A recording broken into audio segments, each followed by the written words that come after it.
everyone.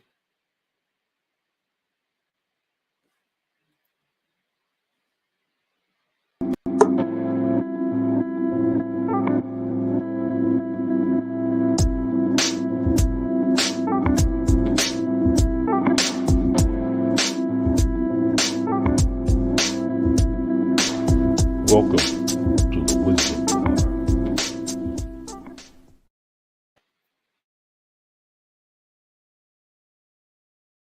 This is it. We are on with the Wisdom Bar. Is open. Like I said on Facebook, we're going to be serving up shots of wisdom, knowledge, information, all that. Let me give a shout out to those of you who are tuning in.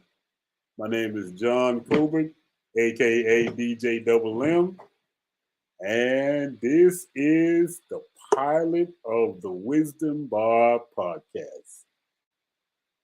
In this show, we're just going to be sharing knowledge. It's not about who's right or who's wrong. We're just going to be helping you guys entertain you, inform you, and educate you as well. I got in the studio with me my friend and partner and my friend Tamika Joy. Say hello to the folks, Tamika. Hey, you guys, how you doing? Thank you so much for tuning in to the first show. And actually, John, I'm actually going to take over a little bit and ask you a couple of questions before we bring in Mr. Sean. Is that okay? All right, let's jump right into it. Okay, so first and foremost, let me say I am so proud of you for doing this. I think it's going to be amazing.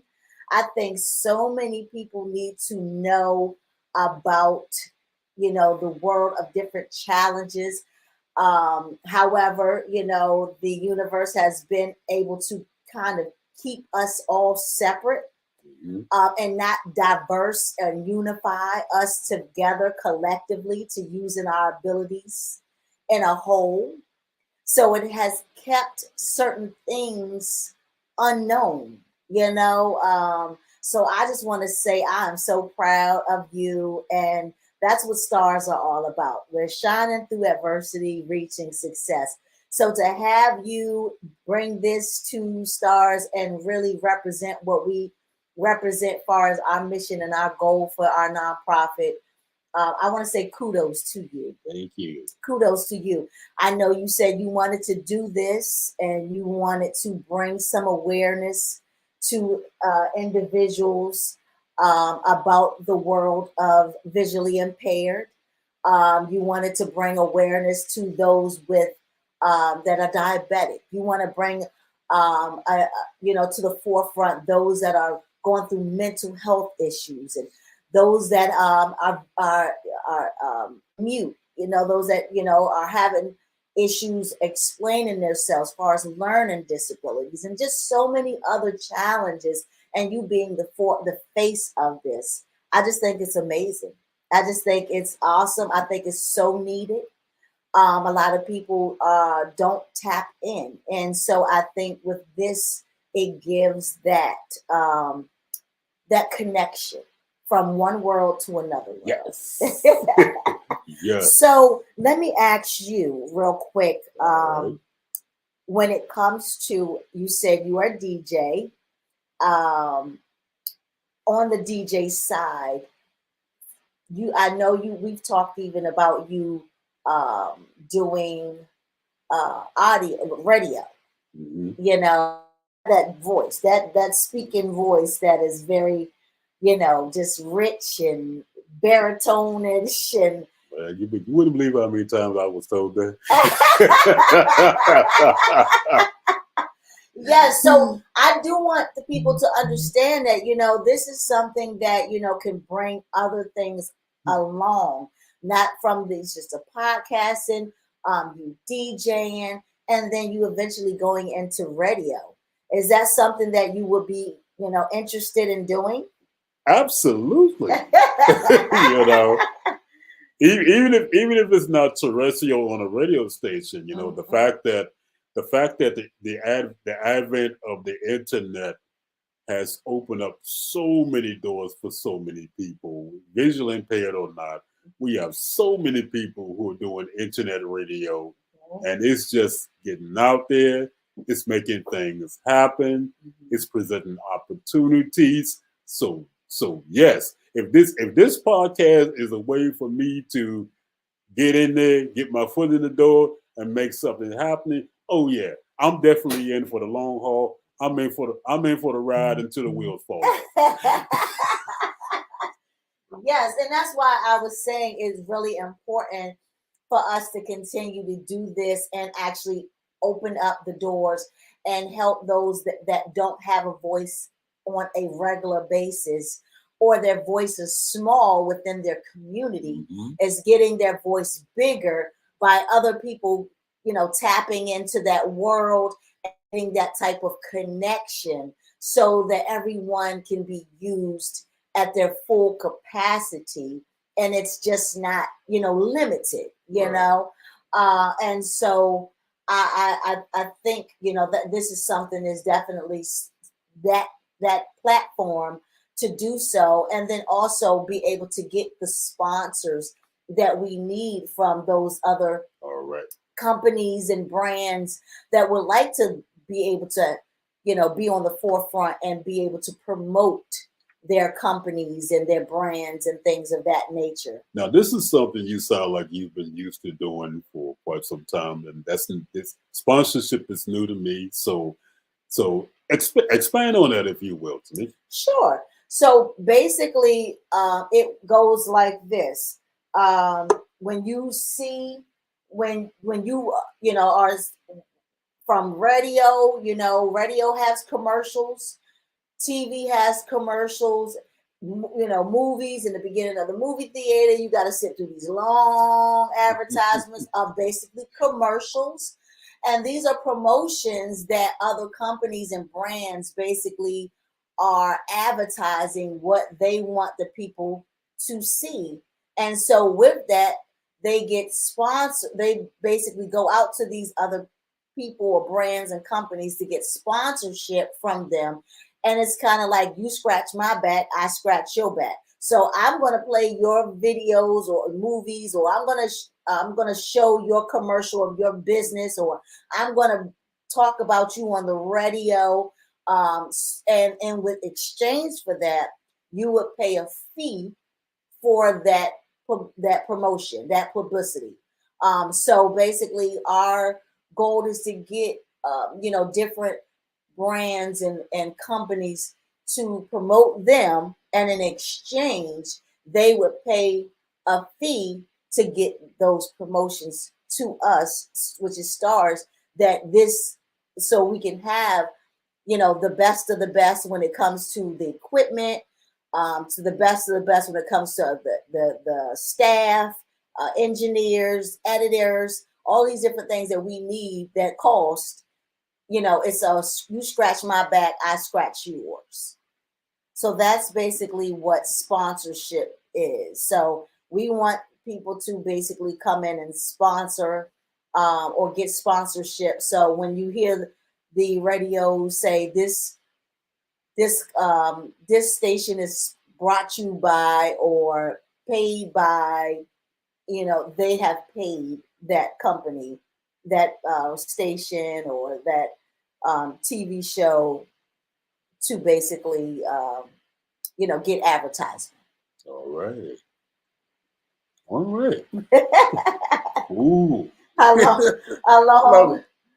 a long one there, but we are. Yeah, that's basically what that is.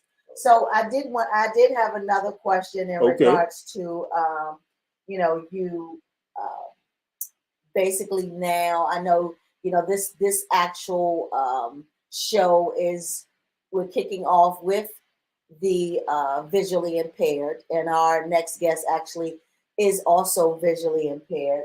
But if I could hear a little bit about your backstory in regards to your journey and where it started, in regards to your sight. Were you born this particular way? No. Okay. Very interesting you asked that question because I get asked that a lot in interviews and just general conversation. Mhm. And people are amazed when I tell them that one of the misconceptions, and this flows right into what we this flows right into what we intend to do on this show, was to dispel and alleviate a lot of misconceptions and myths about blindness and vision loss. Mm. And you just tapped into one of the most frequently asked questions: were you born blind? It's no. Wow. And to piggyback on that, what a lot of people don't know is that the percentage of people who are born blind, Mhm.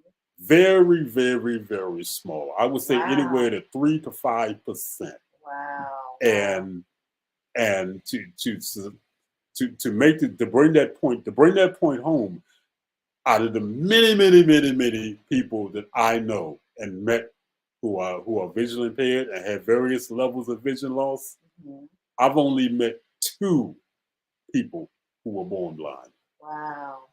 Most of them are like me. They've lost their sight at some stage, at some point in their life. Some of them were very young.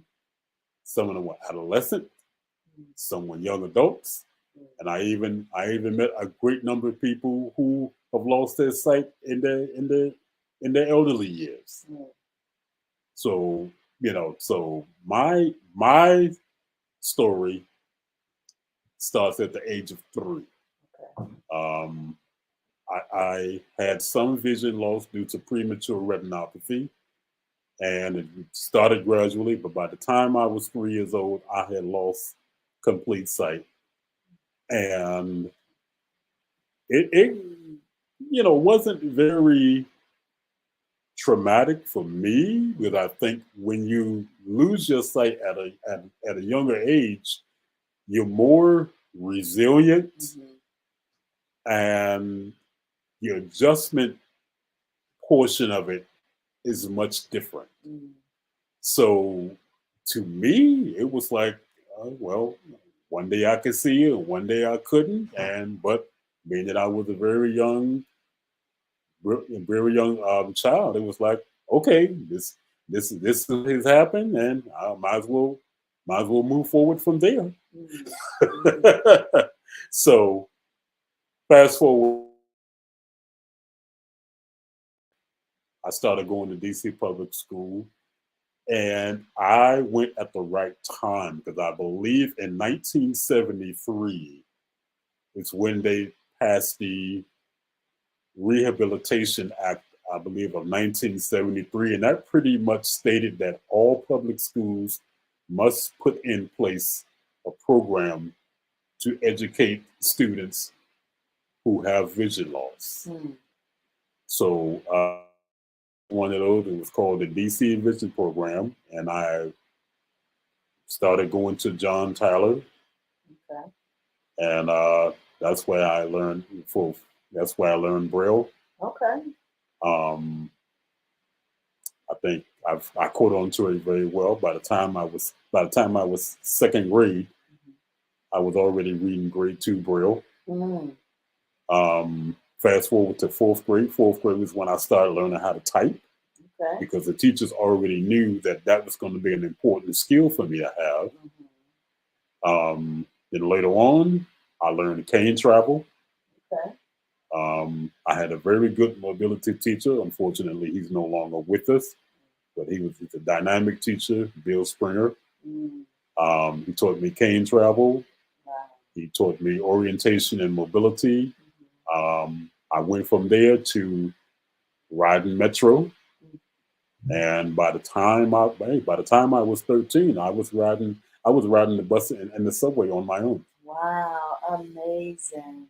And that just brings me of how important it is for teachers like the teacher you had, Yes, to be around. they were my unsung heroes. If I Wow. was to have any, if I was to say that I would have heroes, it would be those teachers Mm. that pushed me, Right. that encouraged me, Mhm.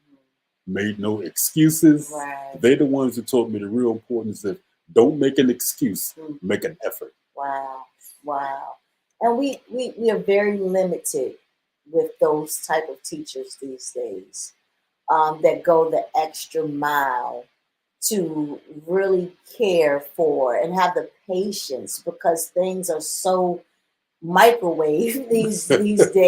are, right. We want everything instantly. Yeah, it's so crazy. But You I know. do know that they have, came a long way when it comes to a lot of the different things as Mhm. well, in regards to the different programs and software and all those different things now. Yes. But, so I don't know how that, and I believe you and, Mr. Sean will talk a little bit about that in regards to some of the software that you guys use, or some of the things that maybe, people that are going through, because we all get older, Mhm. and when you get older, your eyes aren't like the eyes that you had when you may not be, completely blind, but you can't see the way you used to see. And it may come to that where you need these programs.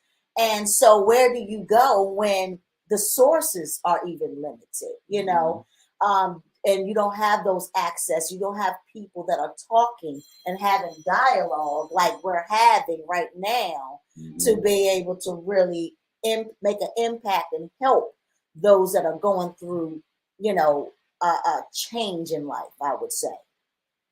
I would have to say, and the number of people that I have encountered who lost their vision like later on in life, and including my ex-wife, because she even went through it.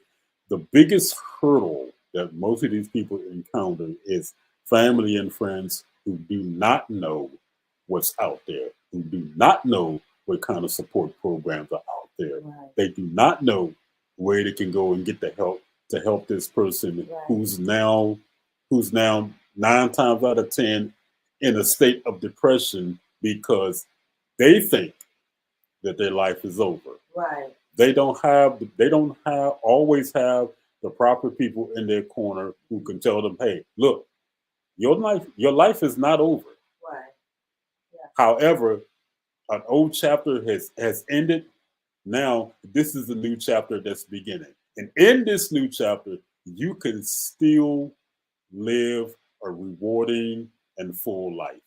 Yes. And I love it. And that's why you are inspiration to me every day. Every day that we speak, and me just watching you, you give hope to the hopeless. When someone is having a bad day, I encourage people to really tap into people that are challenged in different ways that you may have, and see how they really deal with life to keep on going. Because at the end of the day, I will call you sir sometimes, and you on the train on your way to Richmond, you at a hotel having drinks and eating steak and lobster, and you at a concert somewhere, like you live. You live in spite of, you don't mind going out by yourself. I look up on the stage and I look out in the crowd, and there you are. Like you live. You do not let certain things, like just your sight, keep you from living. And that is just a reward in itself.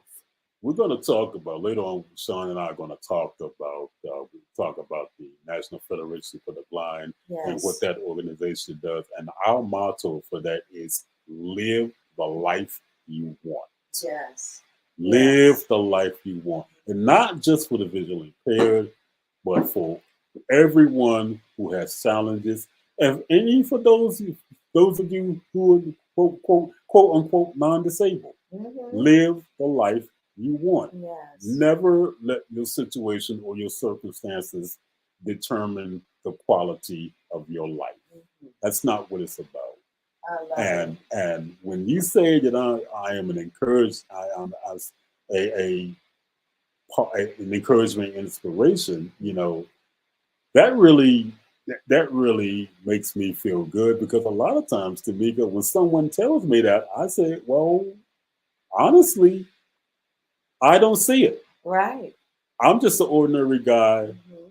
living my life. Right. I don't see all this greatness that people talk about. I don't see all this special things that you guys think I'm doing. I don't see myself as amazing. And every time I say that, I think back on something that one of my classmates told me. She says, John, when you was in high school, you were an encouragement to us. And she said, what you have to remember is your greatness is not for you to see, it's for others. That's it. That's right.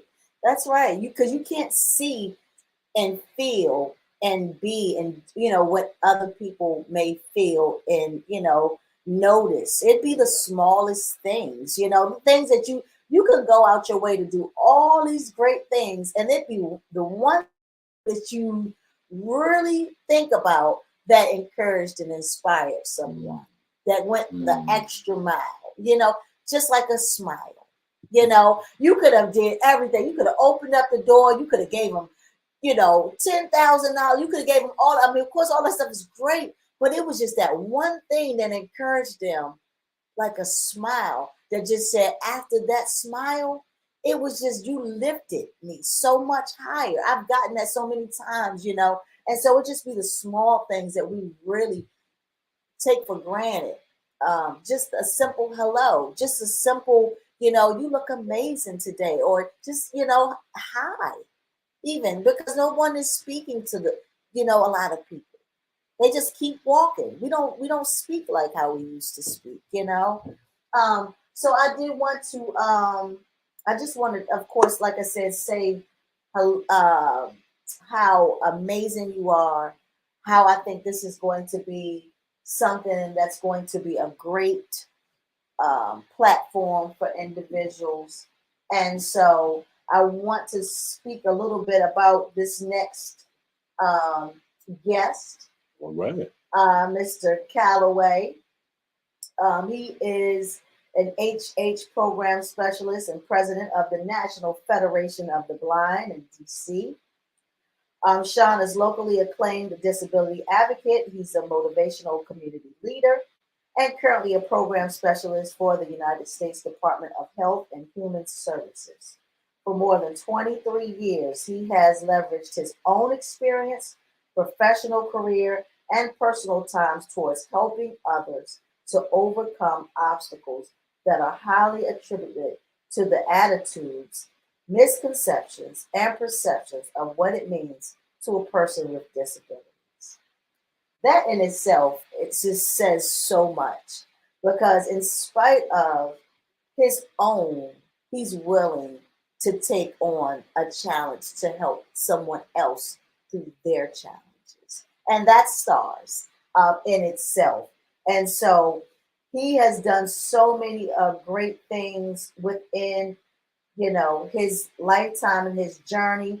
His current position as a program specialist, Sean manages grants programs that focus on establishing innovative opportunities for individuals with intellectual and development disabilities and traumatic brain injuries. Sean has also dedicated a portion of his professional career as a social worker, currently for the Columbia Lighthouse for the Blind and previously for the DC Department of Behavioral Health and the Catholic Communities nonprofit organization. In these roles, Sean worked with consumers struggling with a variety of conditions related to vision loss, mental health, or addiction. He facilitated peer support groups and helped them gain access to resources and assist them in having the best quality of life. I love it. I love it. I love it. Mr. Sean, we got to bring you on. And so some of these things you can actually share with us. We're gonna bring you on now. Ladies and gentlemen, boys and girls, give it up for the one and only Mr. Sean Calloway. Give it up. Yeah. All All right. the way from Las Vegas. What's up, man? Oh, can you hear me? Yes, Yeah, we can sir. hear you. Oh, wonderful. Thank you for having me. I am truly honored to be your first guest. Wouldn't Eh, have it any other way. Look, look, look, John, Yes, sir. Tamika was scaring me because she was telling the audience how you get around, you go places, and when she got to the part about the hotel, I was like, uh-oh. But she told everyone you was at the bar, which is great.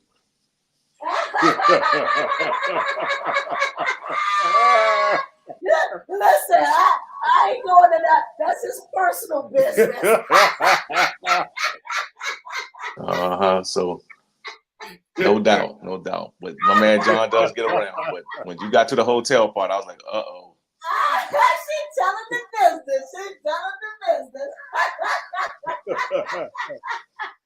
Oh, goodness gracious. That is too funny. And Mr. Sean, I wanted to refresh your memory a little bit. I don't know if you even know this, how the universe works, but I actually did a brunch. I sung at you guys' brunch one time for Mr. Gerald Barnes. I remember that. I remember that. I do remember that. Indeed, I remember that. Yes. One of our prayer breakfasts to me. Yes. Yeah. That was years ago. That was probably in 2015 or something. Yeah, it was years ago. Years ago. Yep. Probably around that time. Yep. All right. Mm-hmm. All right, Sean, we're gonna jump right into this, man. Now that we got you on. Mm-hmm. One of the questions I wanted to ask you, Sean, if I don't mean to be so personal, but what was the circumstances surrounding your particular vision loss, and when did it occur? When did it occur in your life, and what was going through your head at that time? Well, I was a student at South Carolina State University. I was a sophomore, and a young man. I was going to class. I decided to stop, go by my room, take a break. So during that break time, a young man came into my dorm room playing with a gun, and the gun went off, and the bullet hit me in the temple, which caused me to be blind instantly. So, of course, like you had mentioned, John, once you have that blindness come through, there's depression, there's feelings of low self-esteem, low self-worth, hopelessness. All that kind of seeps in once you lose your vision because it's something new. You know, being 19 years old and, you know, being a college student and enjoying the college life, and then have that taken away from you can be quite tragic, you know. So from an emotional standpoint, it was rough. And you're talking about, again, dealing with depression and you also carrying the weight of people who know you as well, like your family, of course, friends who, when you went to college, you were sighted, but when you came back home, you were blind.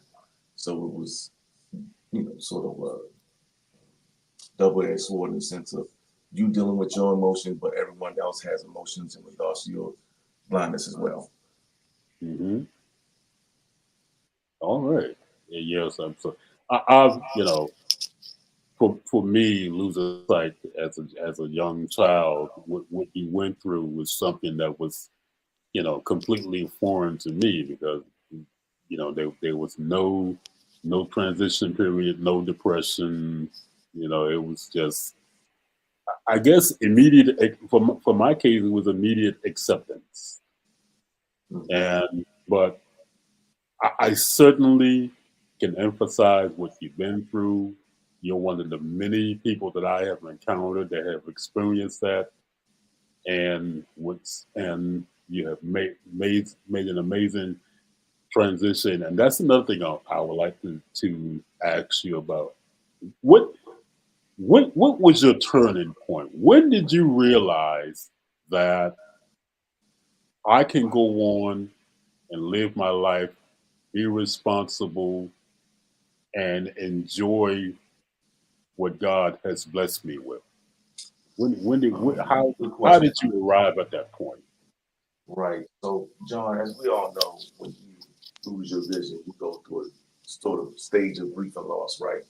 So you go through denial, you go through anger, you kind of bargain, and then you go through that stage of depression.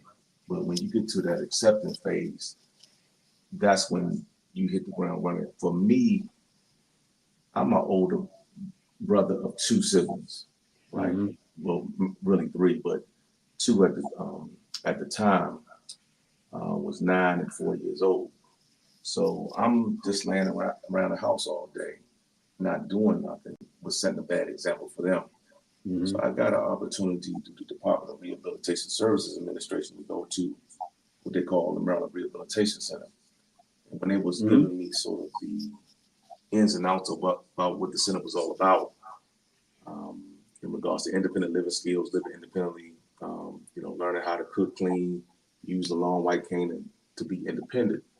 I had to jump at the chance because I kind of got tired of seeing my brother and sister look at me as someone who was doing absolutely nothing.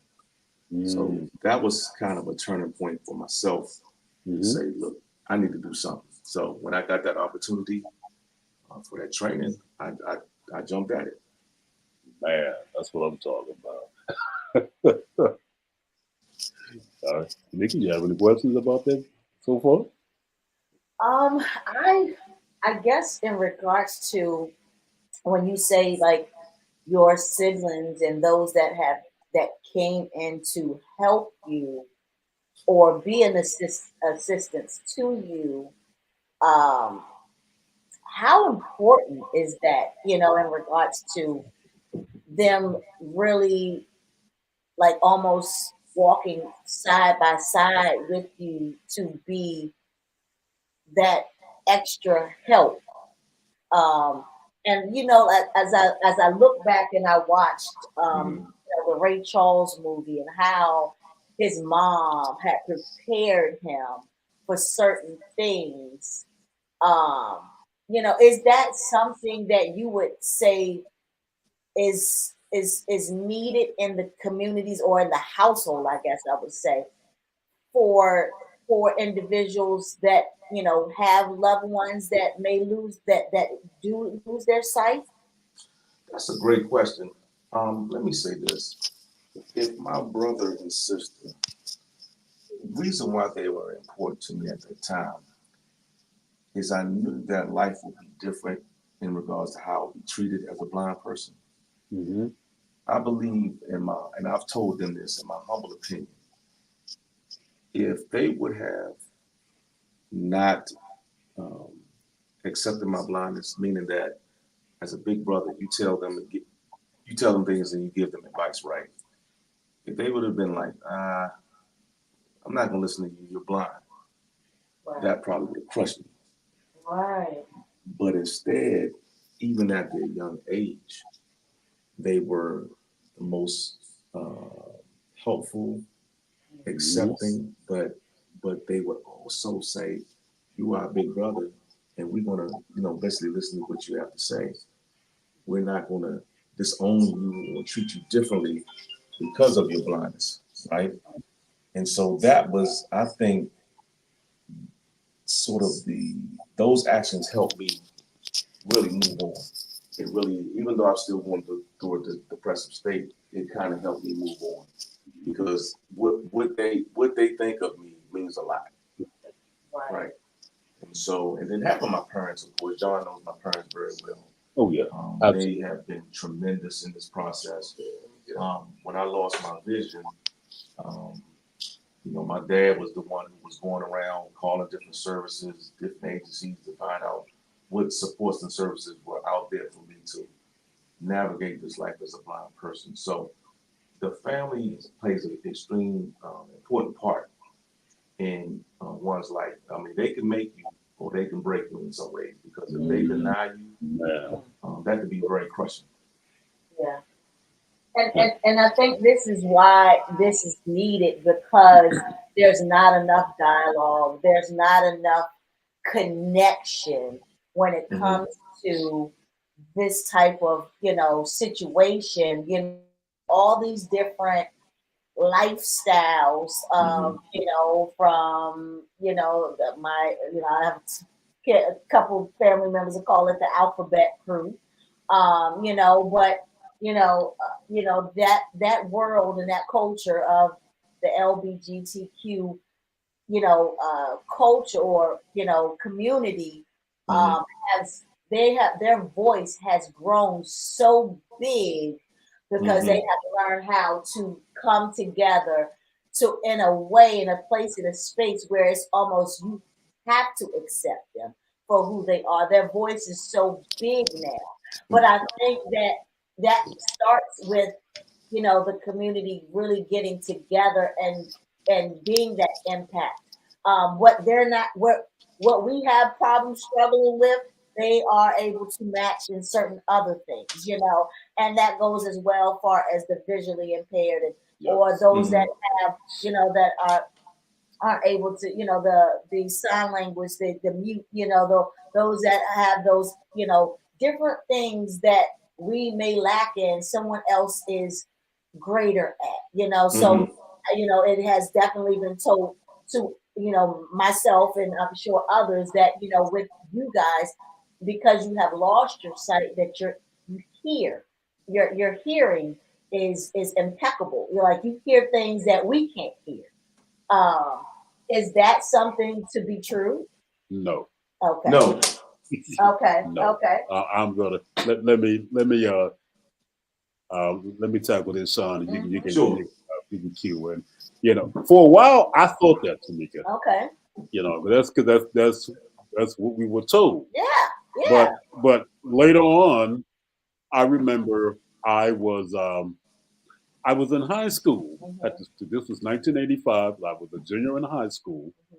and the teachers was reading some questions, Mhm. and she said, "I want you guys to answer this question true Mhm. or false." Well, when she got to that question, I said, "Oh yeah, that's true," and I just knew I had the right answer.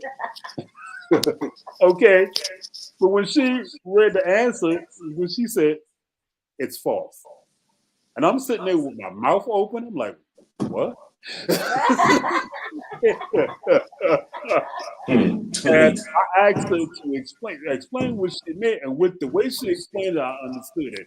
What people are getting confused is they're saying that your hearing or your sense of hearing gets better or it gets stronger. No, that's not what's happening. Okay. As a blind person, you have to understand that our perception of this world is all it's audible. Uh-huh. It's based on sound. Right. Very little visual perception, depending on what level of vision loss you have. Mhm. And we're going to talk about that in a minute as well. Okay. But what happens is that your listening skills are better. You Gotcha. have to understand that hearing is an ability Uh-huh. Yeah. that you're born with. Right. Okay. However, listening is a skill Mm, that has to be developed. mm, mm, Okay. So we have we have in a situation where our listening skills are probably better than the average mm. person. Okay. And to illustrate that point, I tell this story all the time. When I was living in one of my complexes, I was staying outside talking to one of my neighbors, and a vehicle pulled up. Mhm. And when the vehicle pulled, when the person got out the vehicle, I said, somebody's got a new van. So the guy's like, John, are you sure you can't see? Right. I said, Mhm. yeah. He Mhm. said, well, how did you know that was a van? And how did you know it was new? Uh-huh. I said, well, logical deduction.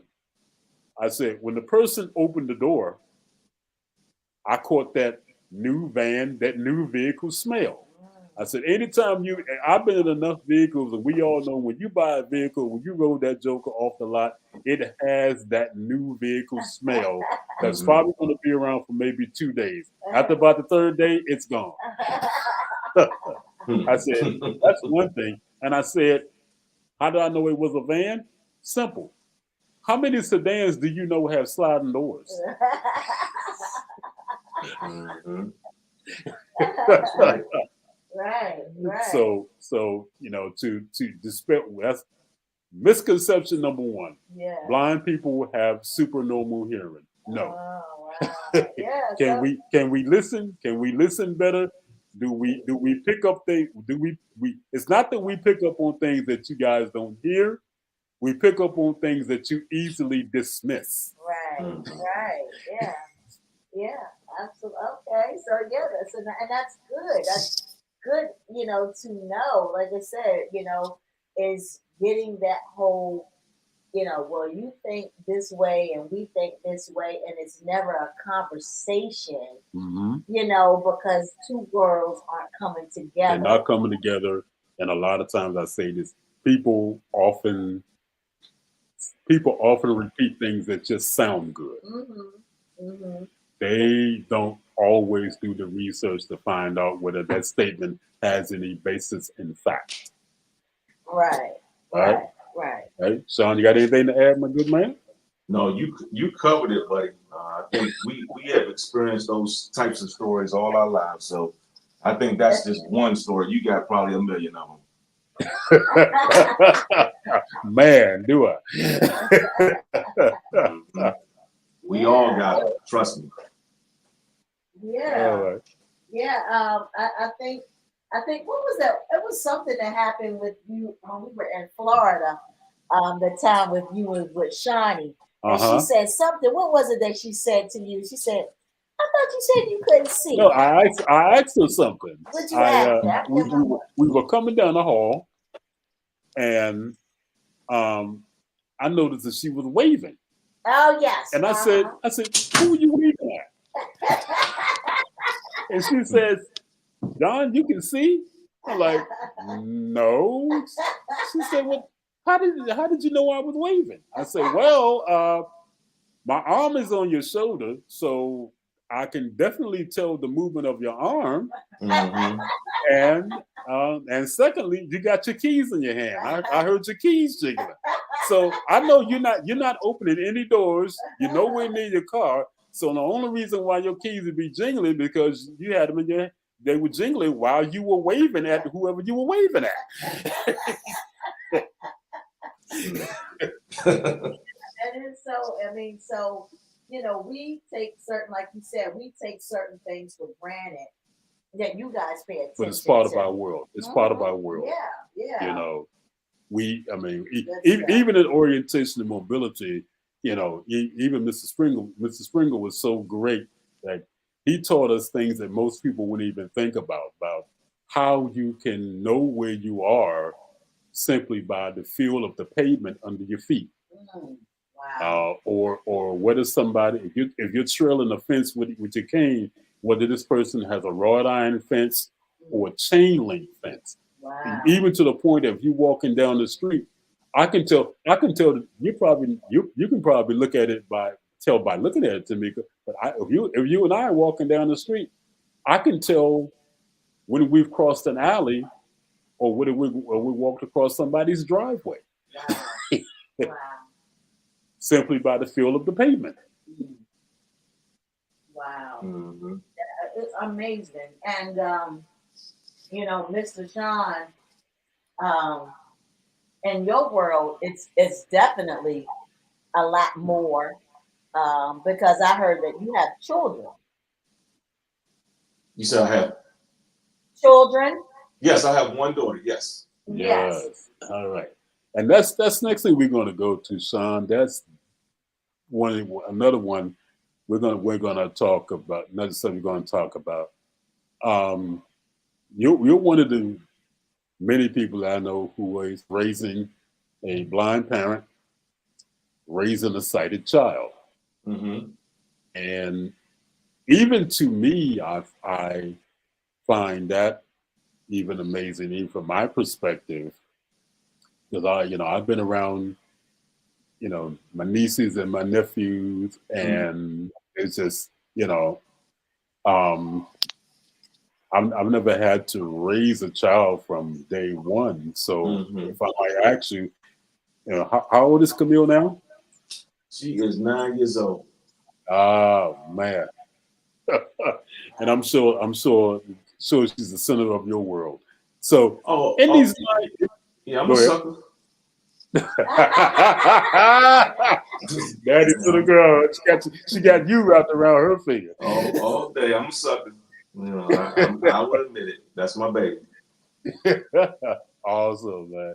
So in that time, Sean, what are some of the challenges that you have encountered and overcome being a blind parent? I would say that, it's funny you ask that question because my daughter has made it less challenging, right? When I say that, even when she was, I think, maybe 1.5, or maybe even younger, she knew something was up. Like she knew Oh, that daddy couldn't see or something was wrong with his eyes, right? And then as she grew, she understood that, okay, my daddy's blind. And then it's almost like she was already in support mode. right. I give you an example. When I Mhm. took her to school for the first time, Oh man. she was no, no, not no to her current school now. She started Mm-hmm. pre-K 3. When I took her to meet her pre-K 3 teacher, she told her teacher, she said, "Miss Brown, this is my daddy. He's blind, but he can do anything anyone else can do." Right? Oh, That's in her. That we're talking about a 3-year-old right. already Oh. knowing that blind people have the capability, to do anything they want to do.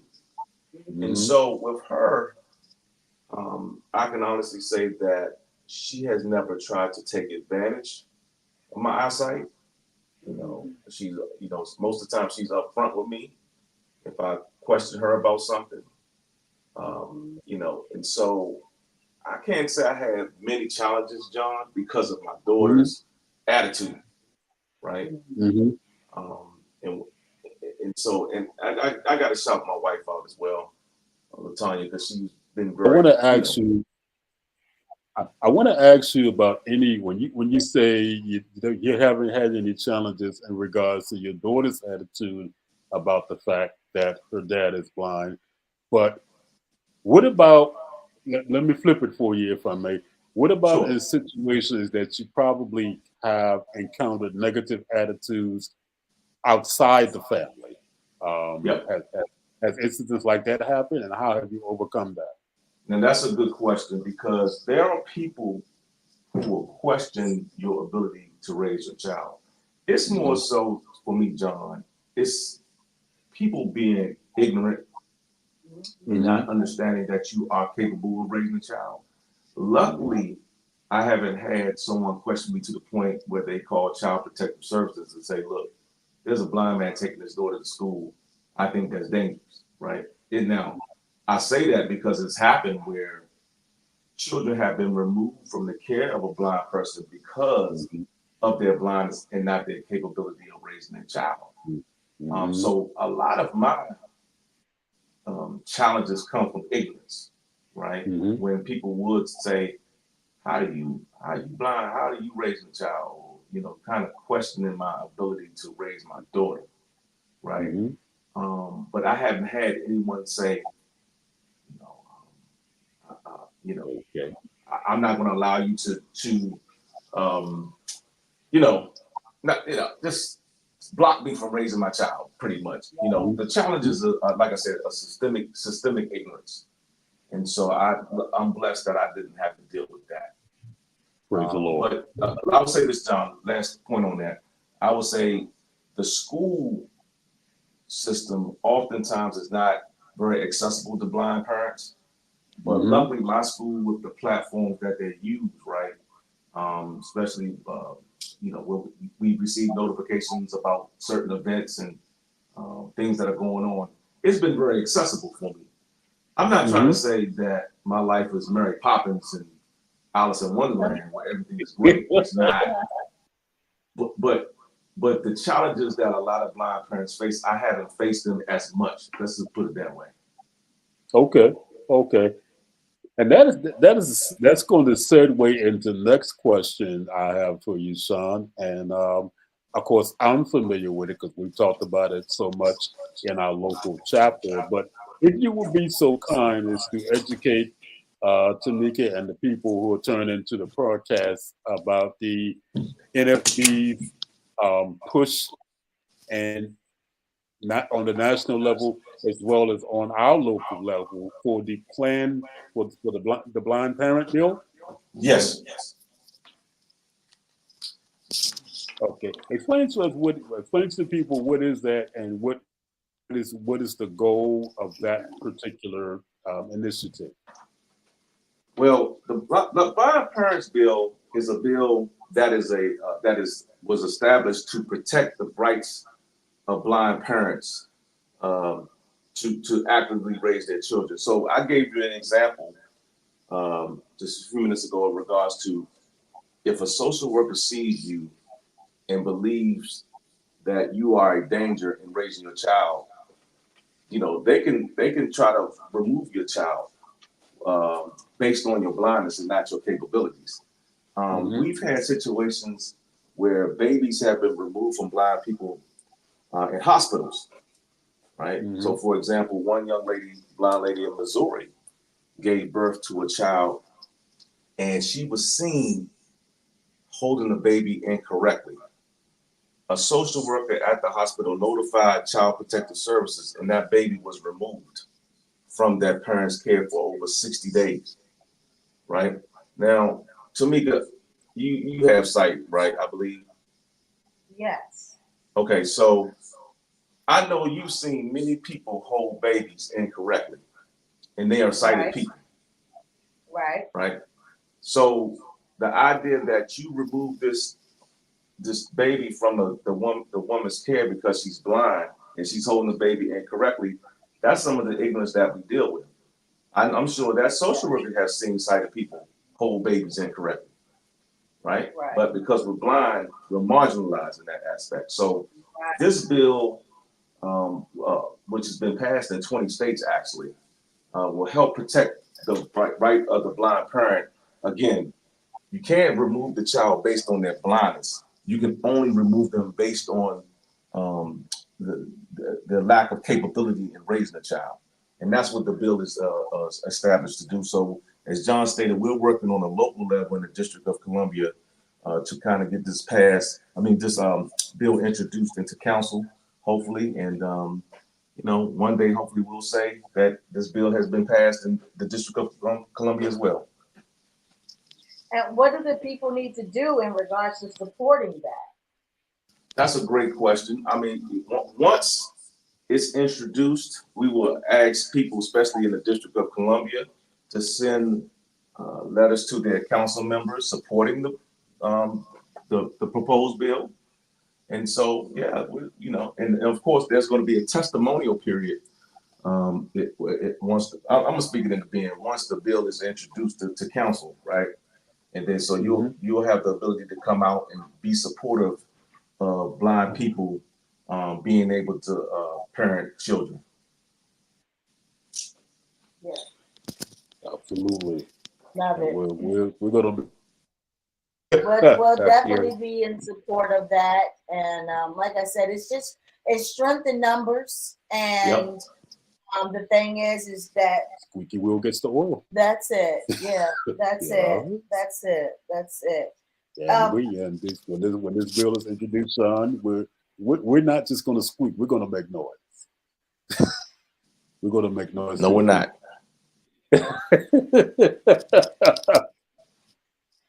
I'm looking forward to it. I think it's something that's needed, man. Quite honestly, absolutely. We make assumptions that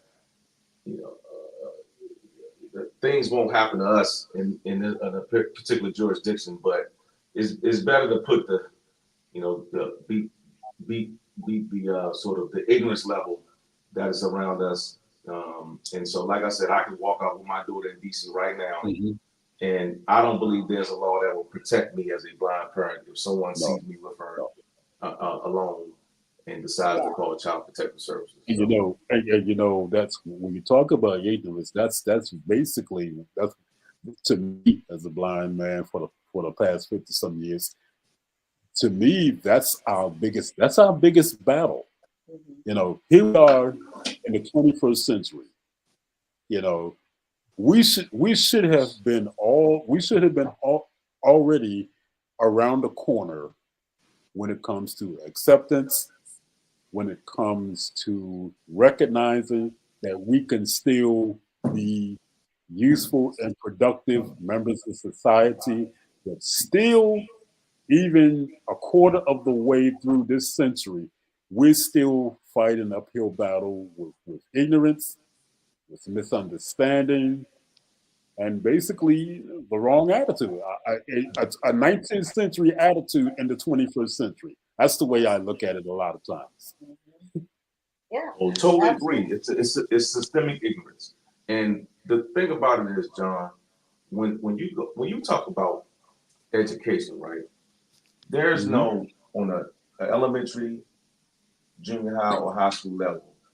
There are very few. You know how you have Black History Month, celebrate Black History Month. You celebrate what's those when people come to your school to talk about Career Day, things like that. There's no disability awareness days in majority of school districts at all.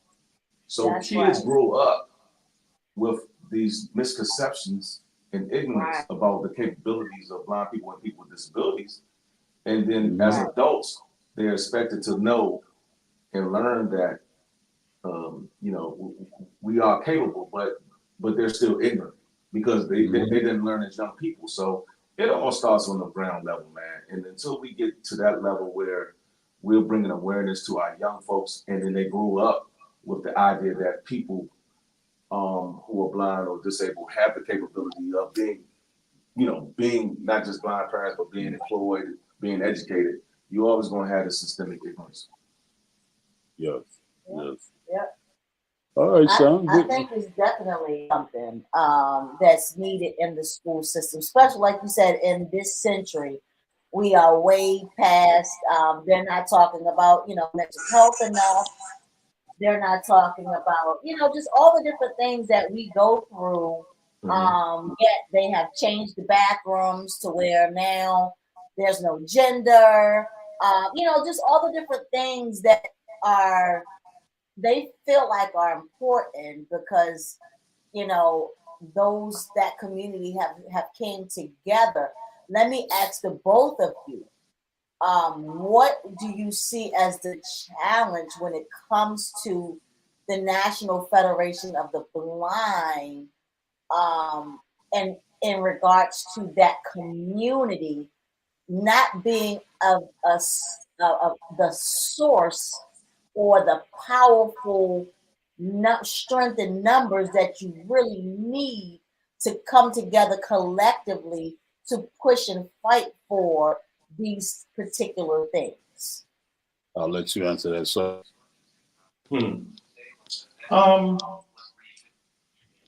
that's a loaded question to me. I would say this: the National Federation of Blind has been in existence since 1940.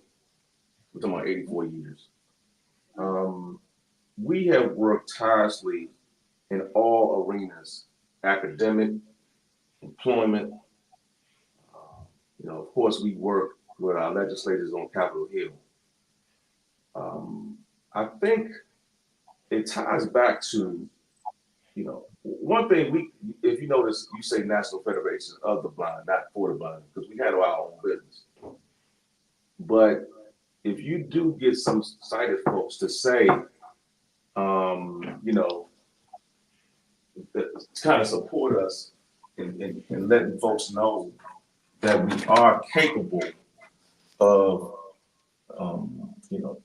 handling our business and doing what we need to do as blind people. That would help. Like I said, there were white people who supported the civil rights movement.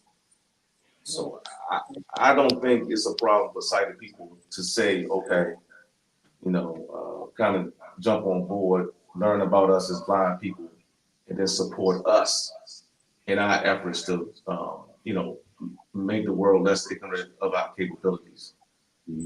But we are working extremely hard in so many facets. But Tamika, also too, we're educating our own people. And so that's like basically because our own people can be ignorant, right? Based on how society treats them. So if you have someone always being told what they cannot do, the Federation lets you know what you can do. Absolutely. Yeah. And so, like I said, stars is all for, that's our mission.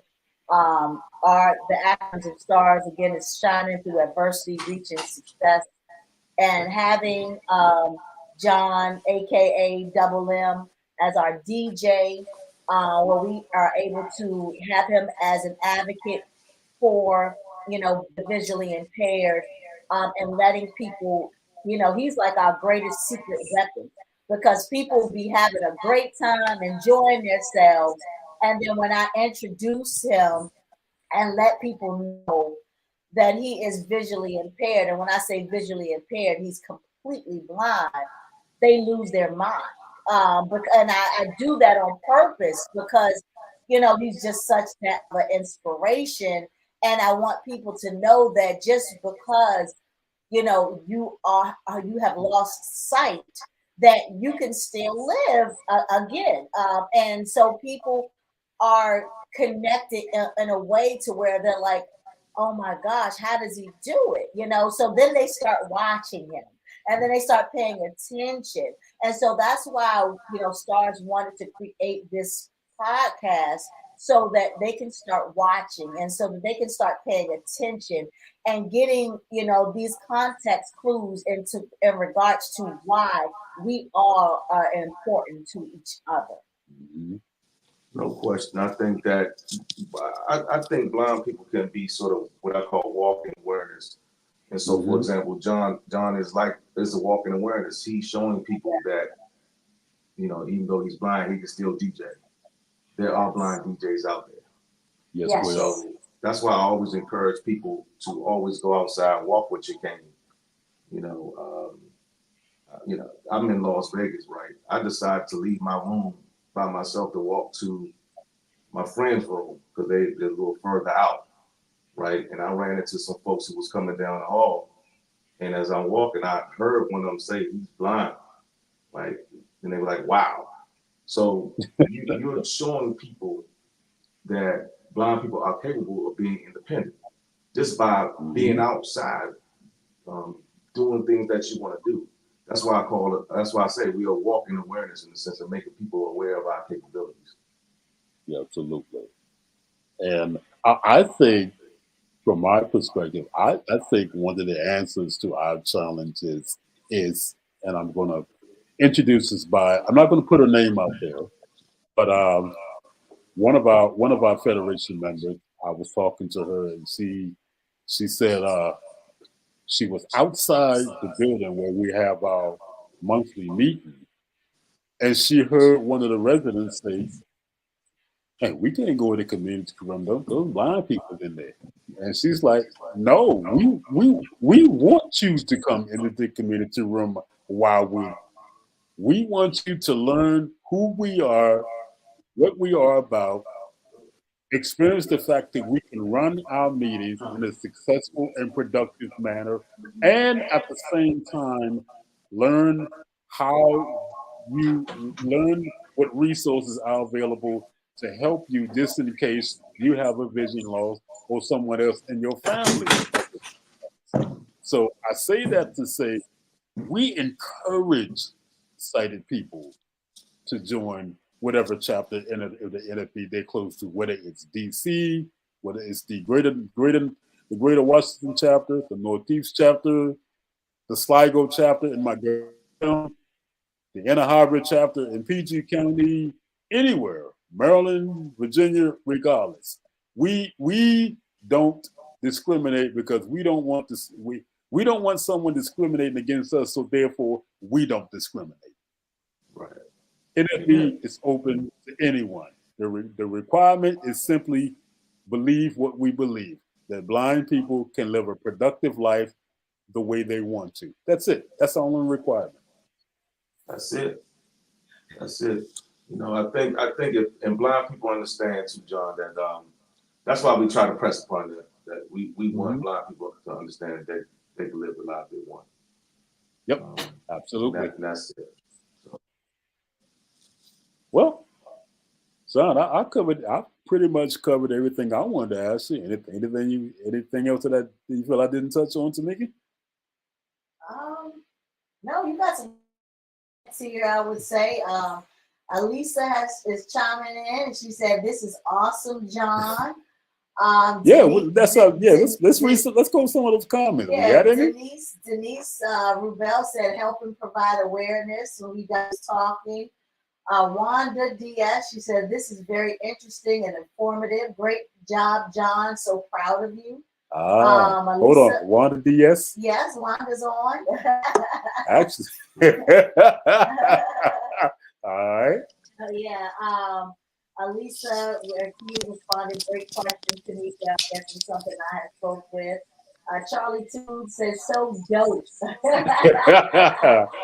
this is, like I said, just the beginning of a great show that I think is needed on so many levels, as we cover not only just the visually impaired, we cover the mental health, we cover those that can't, just can't, whatever it may be, whatever it is that you have that adversity with, that you're in a foster care, you're in a homeless shelter, you are having challenges with your spouse, you're having challenges with your children. This is just a place where we can just have dialogue and just cover that information and maybe help someone that is going through, to just say, keep living, just keep, you're not alone. This is something that everyone is going through. It's just those ones that are just the champions or the leaders or that have the courageous ability to really just be vulnerable and transparent enough to speak about it. And this is that platform for it. Absolutely. Yeah. All right, son, any last comments? You got the floor. Well, just thank you again. I mean, anytime you are the first on anything is a blessing. And so to be the first guest on the Wisdom Bar, which I know is going to take off and do very well, 10 years and 12 years from now, 20 years from now, I can always say I was the first guest. No one can ever say that. So that I thank you, John. I love you dearly. Tamika, thank you so much again. And folks don't know we was having a few technical difficulties, but we made it happen. And I'm just so grateful for this platform. And John, your advocacy and your voice is just gonna bring more awareness to people about it.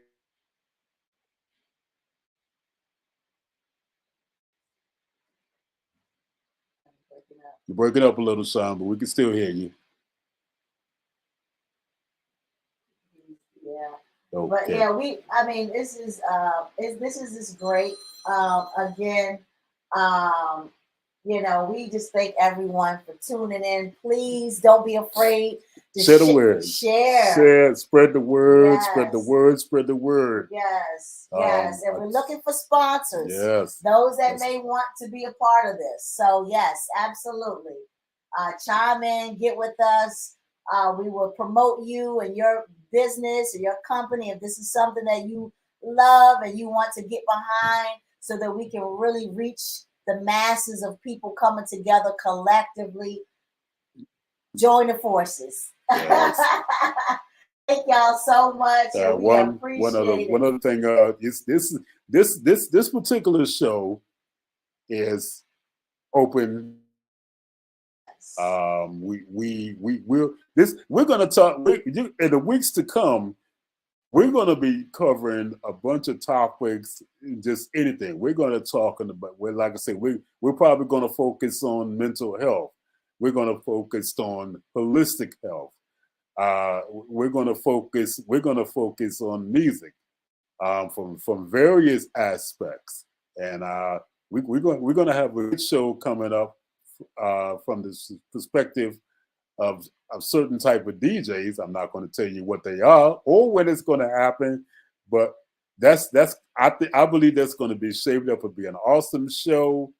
But if you have an idea on any topic that you think might be a good session for the Wisdom Bar podcast, I guess you can drop it on our page. Tamika, you want to put that out there? You can drop it on our page, and you can go to the Wisdom Bar and inbox us for, maybe a suggestion or questions, or if you watch this after we went live and you have some more questions and you need to talk with Mr. Sean, because Mr. Sean is the president over at the National Federation of the Blind, and you have a family member that may be going through, and you want to kind of connect him with that community. You now have a resource. You now have someone that you can talk to, and that's the president. So it don't get any better than that. Don't get any better than that. And for those of you who are my Facebook friends, you can definitely, if you have any questions or comments or want to touch on something that would be a good idea, you definitely have the right to inbox me. Now I got a reason to check my inbox more often.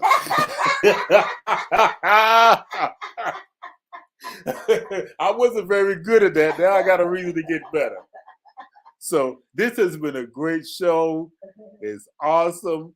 We had some technical difficulties at the beginning, but God stuck his hand in it and made it work. That's and right. we know how he does. That's Okay, right. he can do anything but fail. That's it. That's So thank you, Tamika, for I gotta give. Well, let me give a shout out to those those you turn in, friends or families, any Woodson Warriors out there. Yay to the red, black, and green. You know I love you. Warriors for life. I want to thank Tamika for giving us this opportunity, and we're going to make the best of it. This is going to be great. I feel finally I'm a part of something that's going to be great, that's going to help somebody, not just me. So, you guys, thanks for tuning in. This is the Wisdom Bar. Y'all take care. Peace. Peace. Have a good one.